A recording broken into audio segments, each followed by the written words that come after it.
Chapter 2. The Top Hat. The only thing we require to be good philosophers is the faculty of wonder. Sophie was sure she would hear from the anonymous letter writer again. She decided not to tell anyone about the letters for the time being. At school, she had trouble concentrating on what the teachers said. They seemed to talk only about unimportant things. Why couldn't they talk about what a human being is, or about what the world is, and how it came into being? For the first time, she began to feel that at school, as well as everywhere else, people were only concerned with trivialities. There were major problems that needed to be solved. Did anybody have answers to these questions? Sophie felt that thinking about them was more important than memorizing irregular verbs. When the bell rang after the last class, she left the school so fast that Johanna had to run to catch up with her. After a while, Johanna said, "Do you want to play cards this evening?" Sophie shrugged her shoulders. "I'm not that interested in card games anymore." Johanna looked surprised. "You're not? Let's play badminton then." Sophie stared down at the pavement, then up at her friend. "I don't think I'm that interested in badminton either." "You're kidding!" Sophie noticed the touch of bitterness in Johanna's voice. "Do you mind telling me what's suddenly so important?" Sophie just shook her head. It's a secret." "Yuck, you're probably in love." The two girls walked on for a while without saying anything. When they got to the soccer field, Johanna said, "I'm going across the field." Across the field. It was the quickest way for Johanna, but she only went that way when she had to hurry home in time for visitors or a dental appointment. Sophie regretted having been mean to her, but what else could she have said? That she had suddenly become so engrossed in who she was and where the world came from that she had no time to play badminton? Would Johanna have understood? Why was it so difficult to be absorbed in the most vital and, in a way, the most natural of all questions? She felt her heart beating faster as she opened the mailbox. At first, she found only a letter from the bank and some big brown envelopes for her mother. Darn! Sophie had been looking forward to getting another letter from the unknown sender. As she closed the gate behind her, she noticed her own name on one of those big envelopes. Turning it over, she saw written on the back, "Course in Philosophy. Handle with care." Sophie ran up the gravel path and flung her school bag into the step.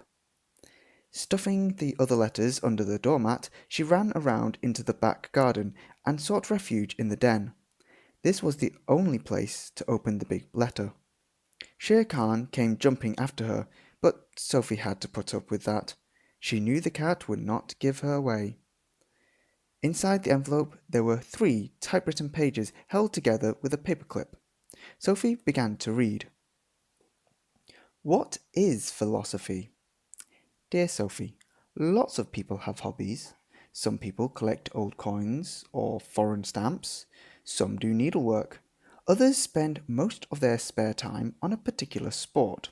A lot of people enjoy reading, but reading tastes differ wildly. Some people only read newspapers or comics. Some like reading novels, while others prefer books on astronomy, wildlife, or technological discoveries. If I happen to be interested in horses or precious stones, I cannot expect everyone else to share my enthusiasm. If I watch all the sports programs on TV with great pleasure, I must put up with the fact that other people find sports boring. Is there nothing that interests us all? Is there nothing that concerns everyone, no matter who they are or where they live in the world? Yes, dear Sophie, there are questions that certainly should interest everyone. They are precisely the questions this course is about. What is the most important thing in life? If we ask someone living on the edge of starvation, the answer is food. If we ask someone dying of cold, the answer is warmth. If we put the same question to someone who feels lonely and isolated, the answer will probably be the company of other people. But when these basic needs have been satisfied, will there still be something that everybody needs? Philosophers think so. They believe that man cannot live by bread alone. Of course, everyone needs food, and everyone needs love and care, but there is something else apart from that which everyone needs, and that is to figure out who we are and why we are here. Being interested in why we are here is not a casual interest like collecting stamps. People who ask such questions are taking part in a debate that has gone on as long as man has lived on this planet. How the universe, the earth, and life came into being is a bigger and more important question than who won the most gold medals in the last Olympics. The best way of approaching philosophy is to ask a few philosophical questions. How was the world created? Is there any will or meaning behind what happens? Is there a life after death? Can we answer these questions? And most important, how ought we to live? People have been asking these questions throughout the ages. We know of no culture which has not concerned itself with what man is and where the world came from. Basically, there are not many philosophical questions to ask. We have already asked some of the most important ones, but history presents us with many different answers to each question. So it is easier to ask philosophical questions than to answer them. Today, as well, each individual has to discover his own answer to these same questions. You cannot find out whether there is a God or whether there is life after death by looking in an encyclopedia, nor does the encyclopedia tell us how we ought to live. However, reading what other people have believed can help us formulate our own view of life. Philosophers' search for the truth resembles a detective story. Some think Anderson was the murderer, others think it was Nielsen or Jensen. The police are sometimes able to solve a crime, but it is equally possible that they never get to the bottom of it, although there is a solution somewhere. So even if it is difficult to answer a question, there may be no one and only one right answer. Either there is a kind of existence after death, or there is not. A lot of age-old enigmas have now been explained by science. What the dark side of the moon looks like was once shrouded in mystery. It was not the kind of thing that could be solved by discussion. It was left to the imagination of the individual. But today we know exactly what the dark side of the moon looks like, and no one can believe any longer in the man in the moon, or that the moon is made of green cheese. A Greek philosopher who lived more than 2000 years ago believed that philosophy had its origin in man's sense of wonder. Man thought it was so astonishing to be alive that philosophical questions arose of their own accord. It is like watching a magic trick. We cannot understand how it is done. We ask, how can the magician change a couple of white silk scarves into a live rabbit? A lot of people experience the world with the same incredulity as when a magician suddenly pulls a rabbit out of a top hat which has just been shown to them empty. In the case of the rabbit, we know the magician has tricked us. What we would like to know is just how he did it. But when it comes to the world, it's somewhat different. We know that the world is not all sleight of hand and deception because here we are in it. We are part of it. Actually, we are the white rabbit being pulled out of the hat. The only difference between us and the white rabbit is that the rabbit does not realize it is taking part in a magic trick, unlike us. We feel we are part of something mysterious, and we would like to know how it all works. P.S. As far as the white rabbit is concerned, it might be better to compare it with the whole universe. We who live here are microscopic insects existing deep down in the rabbit's fur, but philosophers are always trying to climb up the fine hairs of the fur in order to stare right into the magician's eyes. Are you still there, Sophie? To be continued. Sophie was completely exhausted. Still there? She could not even remember if she had taken the time to breathe while she read. Who had brought this letter?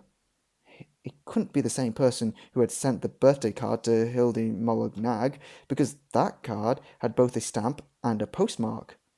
The brown envelope had been delivered by hand in the mailbox, exactly like the two white ones. Sophie looked at her watch. It was 3:15. Her mother would not be home from work for over 2 hours. Sophie crawled out into the garden again and ran to the mailbox.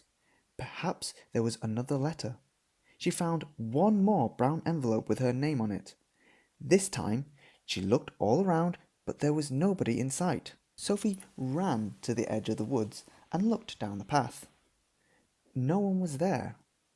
Suddenly she thought she heard a twig snap deep in the woods, but she was not completely sure, and anyway, it would be pointless to chase after someone who was determined to get away.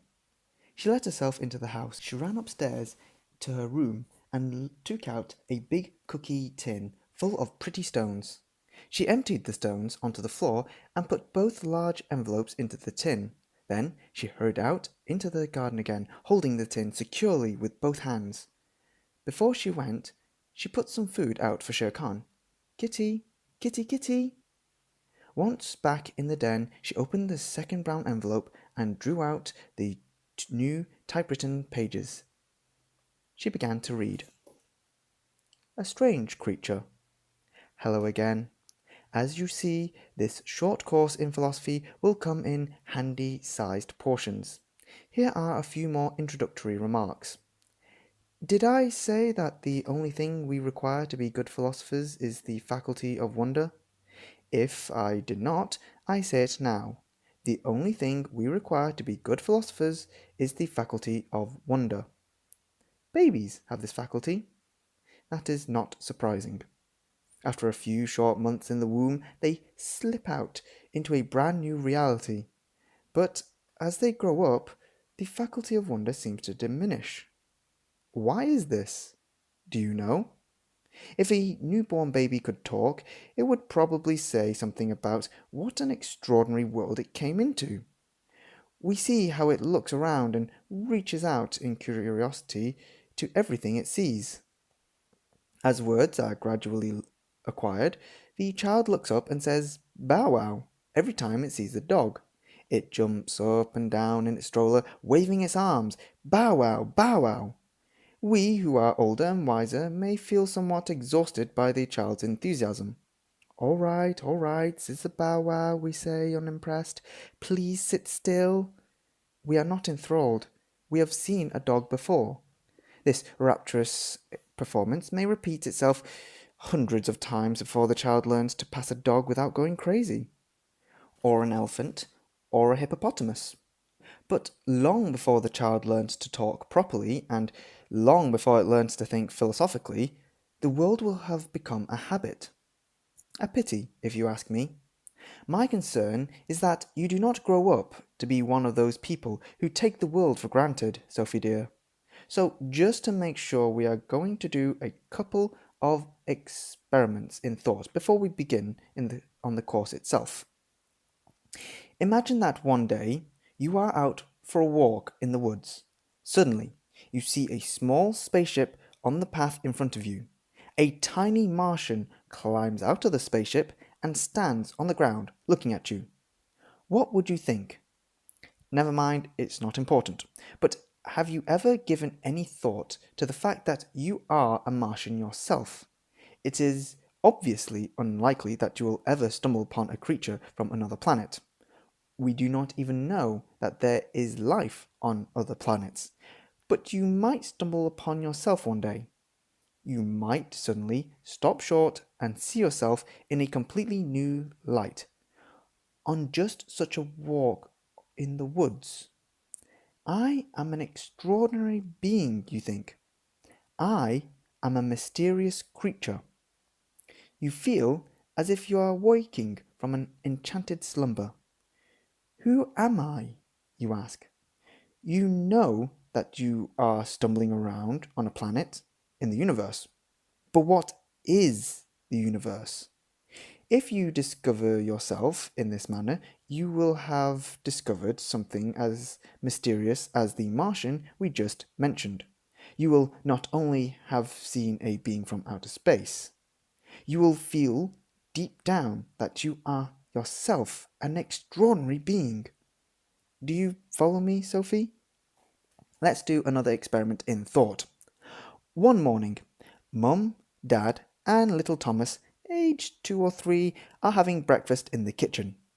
After a while, Mum gets up and goes over to the kitchen sink, and Dad, yes, Dad, flies up and floats around under the ceiling while Thomas sits watching. What do you think Thomas says? Perhaps he points up at his father and says, "Daddy's flying." Thomas will certainly be astonished, but then he very often is.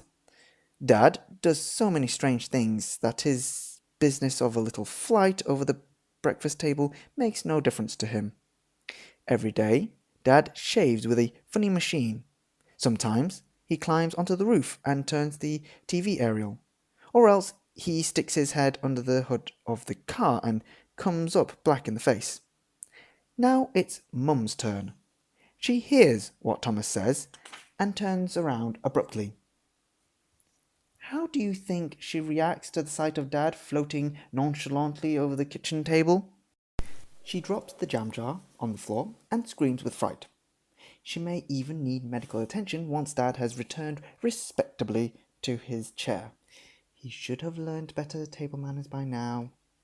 Why do you think Thomas and his mother react so differently? It all has to do with habit. Note this. Mum has learned that people cannot fly. Thomas has not. He still isn't certain what you can and cannot do in this world. But what about the world itself, Sophie? Do you think it can do what it does? The world is also floating in space.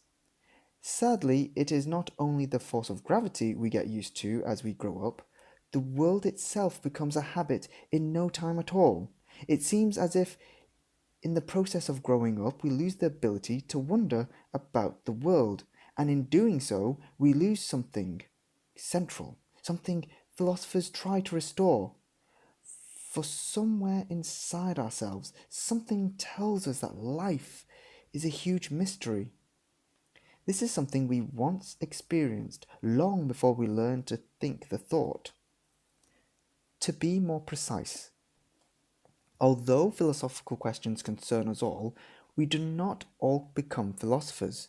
For various reasons, most people get so caught up in everyday affairs that their astonishment at the world gets pushed into the background. They crawl deep into the rabbit's fur, snuggle down comfortably, and stay there for the rest of their lives. To children, the world and everything it is new, something that gives rise to astonishment. It is not like that for adults. Most adults accept the world as a matter of course. This is precisely where philosophers are a notable exception. A philosopher never gets quite used to the world. To him or her, the world continues to seem a bit unreasonable, bewildering, even enigmatic. Philosophers and small children thus have an important faculty in common. You might say that throughout his life a philosopher remains as thin-skinned as a child. So now you must choose, Sophie. Are you a child who has not yet become world-weary? Or are you a philosopher who will vow never to become so? If you shake your head, not recognizing yourself as either a child or a philosopher, then you have gotten so used to the world that it no longer astonishes you. Watch out! You are on thin ice, and this is why you are receiving this course in philosophy, just in case. I will not allow you of all people to join the ranks of the apathetic and the indifferent. I want you to have an inquiring mind. The whole course is free of charge, so you get no money back if you do not complete it. If you choose to break off the course, you are free to do so. In that case, you must leave a message for me in the mailbox. A live frog will be eminently suitable. Something green, at least. Otherwise, the mailman might get scared. To summarize briefly, a white rabbit is pulled out of a top hat because it is an extremely large rabbit. The trick takes many billions of years. All mortals are born at the very tip of the rabbit's fine hairs, where they are in a position to wonder at the impossibility of the trick. But as they grow older, they work themselves even deeper into the fur, and there they stay.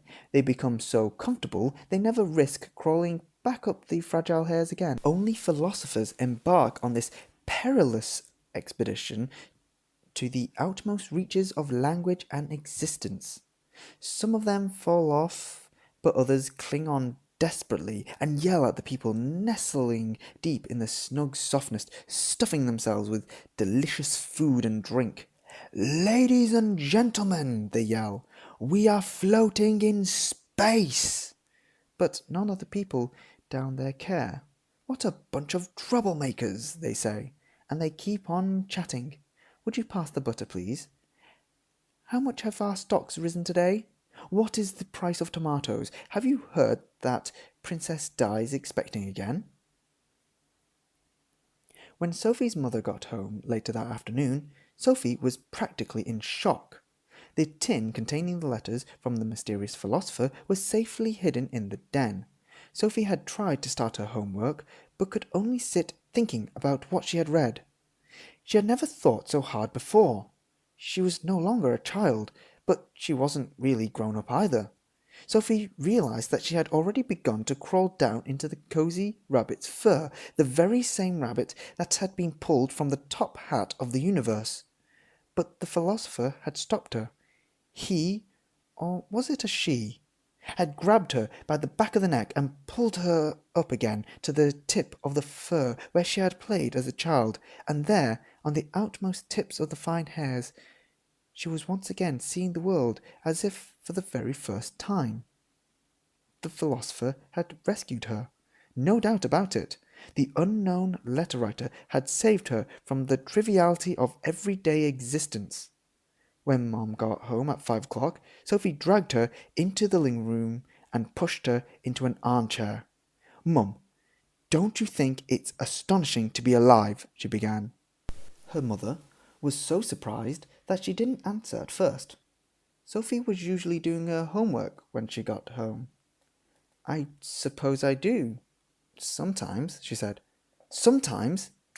"Yes, but don't you think it's astonishing that the world exists at all?" "Now look, Sophie, stop talking like that. Why? Perhaps you think the world is quite normal? Well, isn't it? More or less, anyway." Sophie saw that the philosopher was right. Grown-ups took the world for granted. They had let themselves be lulled into enchanted sleep of their humdrum existence, and for all. They had let themselves be lulled into the enchanted sleep of their humdrum existence once and for all. You've just grown so used to the world that nothing surprises you anymore. What on earth are you talking about? I'm talking about you getting so used to everything, totally dim, in other words. I will not be spoken to like that, Sophie. All right, I'll put it another way. You've made yourself comfortable deep down in the fur of a white rabbit that is being pulled out of the universe's top hat right now, and in a minute you'll put the potatoes on. Then you'll read the paper, and after half an hour's nap, you'll watch the news on TV. An anxious expression came over her mother's face. She did indeed go into the kitchen and put the potatoes on. And after a while, she came back into the living room, and this time it was she who pushed Sophie into an armchair. "There's something I must talk to you about," she began. Sophie could tell by her voice that it was something serious. You haven't gotten yourself mixed up with drugs, have you, dear? Sophie was about to laugh, but she understood why the question was being brought up now. Are you nuts? She said. That only makes you duller. No more was said that evening about either drugs or white rabbits.